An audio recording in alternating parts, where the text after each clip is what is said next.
सर्पों के जन्म की कथा। शौनक जी ने प्रश्न किया, सूत नंदन उग्रश्रवा, अब तुम आस्तिक ऋषि की कथा सुनाओ, जिन्होंने जन्मेजय के सर्प सत्र में नागराज तक्षक की रक्षा की थी। तुम्हारे मुंह की कथा मिठास से भरी और सुंदर होती है। तुम अपने पिता के अनुरूप पुत्र हो, उन्हीं के समान हमें कथा सुनाओ। उग्रश्रवा जी ने कहा, आयुष्मान, मैंने आपके पिता के मुंह से आस्तिक की कथा सुनी है, वही आप लोगों को सुनाता हूँ। सत्य युग में दक्ष प्रजापति की 2 कन्याएं थीं, कद्रु और विंता। उनका विवाह कश्यप ऋषि से हुआ था। कश्यप अपनी धर्म पत्नियों से प्रसन्न होकर बोले, तुम्हारी जो इच्छा हो वर मांग लो।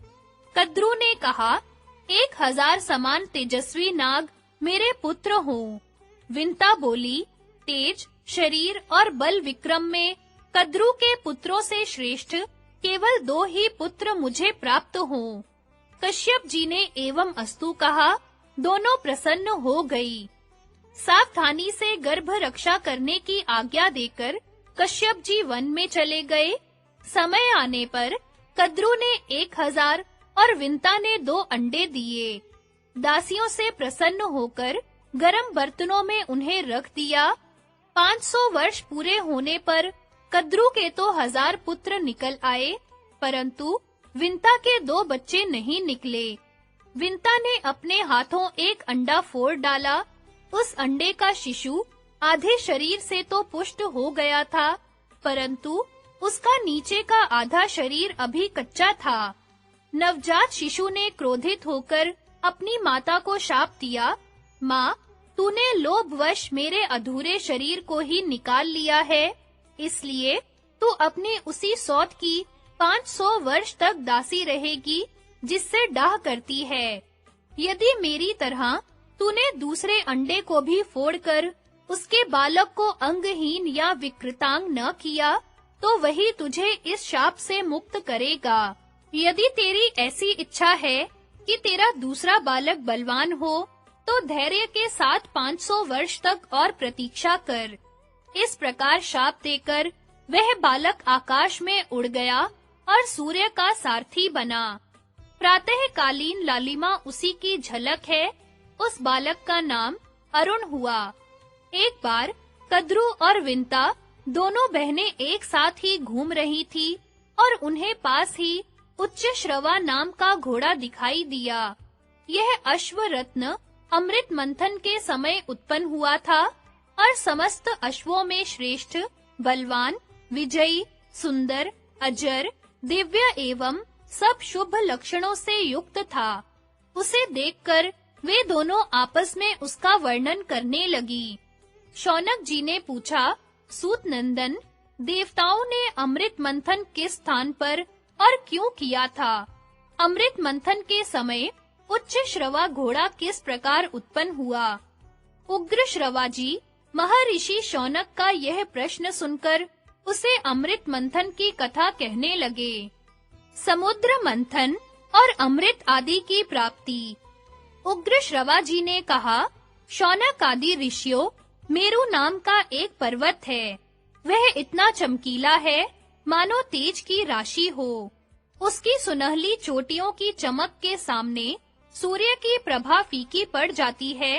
वे गगनचुंबी चोटियां रत्नों से खचित हैं। उन्हीं में से एक पर देवता लोग इकट्ठे होकर अमृत प्राप्ति के लिए सलाह करने लगे। उनमें भगवान नारायण और ब्रह्मा जी भी थे। नारायण ने देवताओं से कहा, देवता और असुर मिलकर समुद्र मंथन करें। इस मंथन के फल स्वरूप अमृत की प्राप्ति होगी। देवताओं ने भगवान नारायण के परामर्श से मंदराचल को उखाड़ने की चेष्टा की। वह पर्वत मेघों के समान ऊंची चोटियों से युक्त 11,000 योजन ऊंचा और उतना ही नीचे धंसा हुआ था। जब सब देवता पूरी शक्ति लगाकर भी उसे उखाड़ नहीं सके, तब उन्होंने विष्णु भगवान और ब्रह्म जी के पास जाकर प्रार्थना की। भगवान, आप दोनों हम लोगों के कल्याण के लिए मंदराचल को उखाड़ने का उपाय कीजिए और हमें कल्याणकारी ज्ञान दीजिए। देवताओं की प्रार्थना सुनकर श्री नारायण और ब्रह्मा जी ने शेषनाग को मंदराचल उखाड़ने के लिए प्रेरित किया। महाबली शेषनाग ने वन और वनवासियों के साथ मंदराचल को उखाड़ लिया। अब मंदराचल के साथ देवगण समुद्र तट पर पहुँचे और समुद्र से कहा, हम लोग अमृत के लिए तुम्हारा जल मथेंगे। समुद्र ने कहा, यदि आप लोग अमृत में मेरा भी हिस्सा रखें, तो मैं मंदराचल को घुमाने से जो कष्ट होगा वह सह लूंगा। देवता और असुरों ने समुद्र की बात स्वीकार करके कच्छप राज से कहा, आप इस पर्वत के आधार बनिए। कच्छप राज ने कहा, ठीक है। मंदराचल को उसने अपनी पीठ पर ले लिया। अब देवराज इंद्र यंत्र के द्वारा मंदराचल को घुमाने लगे। इस प्रकार देवता और असुरों ने मंदराचल की मथानी और वासुकी नाग की डोरी बनाकर समुद्र मंथन प्रारंभ किया। वासुकी नाग के मुंह की ओर असुर और पूंछ की ओर देवता लगे थे।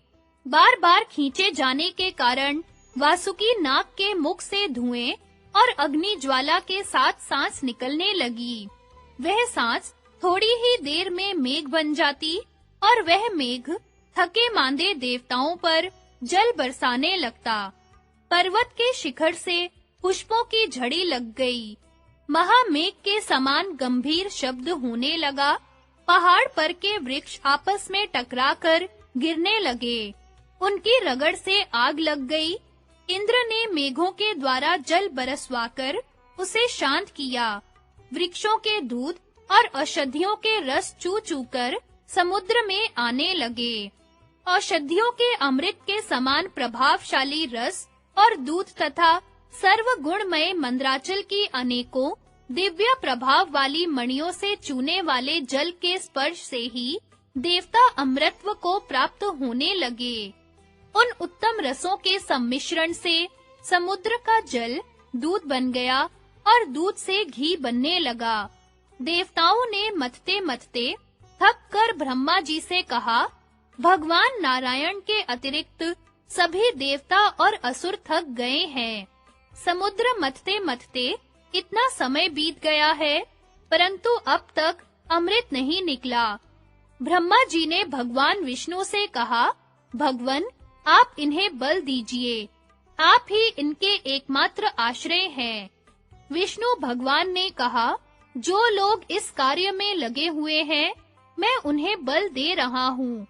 सब लोग पूरी शक्ति लगाकर मंदराचल को घुमाएं और समुद्र को क्षुब्ध कर दे। भगवान के इतना कहते ही देवता और असुरों का बल बढ़ गया। वे बड़े वेग से मथने लगे। सारा समुद्र क्षुब्ध हो उठा। उस समय समुद्र से अगणित किरणों वाला शीतल प्रकाश से युक्त श्वेत वर्ण का चंद्रमा प्रकट हुआ। चंद्रमा के बाद भगवती लक्ष्मी और सुरा देवी निकली। उसी समय श्वेत वर्ण का उच्च श्रवा घोड़ा भी पैदा हुआ। भगवान नारायण के वक्षः स्थल पर सुशोभित होने वाली दिव्य किरणों से उज्जवल कौस्तुभ मणि तथा वांछित फल देने वाले कल्प वृक्ष और कामधेनु भी उसी समय निकले। लक्ष्मी, सुरा, चंद्रमा, उच्च श्रवा ये सब आकाश मार्ग से देवताओं के लोक में चले गए। इसके बाद दिव्य शरीरधारी धन्वंतरी देव प्रकट हुए। वे अपने हाथ में अमृत से भरा श्वेतक मंडलू लिए हुए थे। यह अद्भुत चमत्कार देखकर दानवों में यह मेरा है ऐसा कोलाहल मच गया। तदनंतर 4 श्वेत दांतों से युक्त विशाल ऐरावत हाथी निकला। उसे इंद्र ने ले लिया। जब समुद्र का बहुत मंथन किया गया, तब उसमें से कालकूट विष निकला। उसकी गंध से ही लोगों की चेतना जाती रही। ब्रह्मा की प्रार्थना से भगवान शंकर ने उसे अपने कंठ में धारण कर लिया। तभी से वे नीलकंठ नाम से प्रसिद्ध हुए। यह सब देखकर दानवों की आशा टूट गई। अमृत और लक्ष्मी के लिए उनमें बड़ा वैर विरोध और फूट हो गई। उसी समय भगवान विष्णु मोहिनी स्त्री का वेश धारण करके दानवों के पास आए। मूर्खों ने उनकी माया न जानकर मोहिनी रूपधारी भगवान को अमृत का पात्र दे दिया। उस समय वे सभी मोहिनी के रूप पर लट्टू हो रहे थे। इस प्रकार विष्णु भगवान ने मोहिनी रूप धारण करके दैत्य और दानवों से अमृत छीन लिया और देवताओं ने उनके पास जाकर उसे पी लिया। उसी समय राहु दानव भी देवताओं का रूप धारण करके अमृत पीने लगा। अभी अमृत उसके कंठ तक पहुंचा ही था कि चंद्रमा और सूर्य ने उसका भेद बतला दिया। भगवान विष्णु ने तुरंत ही अपने चक्र से उसका सिर काट डाला। राहु का पर्वत शिखर के समान सिर आकाश में उड़कर गरजने लगा और उसका धड़ पृथ्वी पर गिरकर सबको कंपाता हुआ तड़फड़ाने लगा। तभी से राहु के साथ चंद्रमा और सूर्य का वैमनस्य स्थायी हो गया। विष्णु भगवान ने अमृत पिलाने के बाद अपना मोहिनी रूप त्याग दिया और वे तरह-तरह के भयावने अस्त्र शस्त्रों से असुरों को डराने लगे। बस खारे समुद्र के तट पर देवता और असुरों का भयंकर संग्राम छिड़ गया। भांति-भांति के अस्त्र शस्त्र बरसने लगे। भगवान के चक्र से कट-कुट कर कोई-कोई असुर खून उगलने लगा, तो कोई-कोई देवताओं के खड्ग, शक्ति और गदा से घायल होकर धरती पर लौटने लगे। चारों ओर से यही आवाज सुनाई पड़ती कि मारो, काटो, दौड़ो, गिरा दो, पीछा करो। इस प्रकार भयंकर युद्ध हो ही रहा था कि विष्णु भगवान के दो रूप नर और नारायण युद्ध भूमि में दिखाई पड़े। नर का दिव्य धनुष देखकर नारायण ने अपने चक्र का स्मरण किया और उसी समय सूर्य के समान तेजस्वी गोलाकार चक्र आकाश मार्ग से वहां उपस्थित हुआ। भगवान नारायण के चलने पर चक्र शत्रु दल में घूम-घूम कर काल अग्नि के समान सहस्त्र असुरों का संहार करने लगा। असुर भी आकाश में उड़-उड़ कर पर्वतों की वर्षा से देवताओं को घायल करते रहे।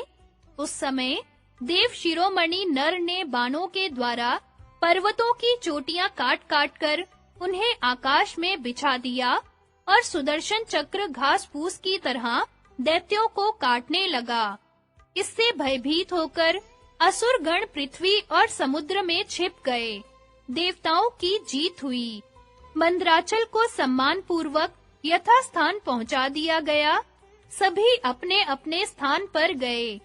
देवता और इंद्र ने बड़े आनंद से सुरक्षित रखने के लिए भगवान नर को अमृत दे दिया। यही समुद्र मंथन की कथा है।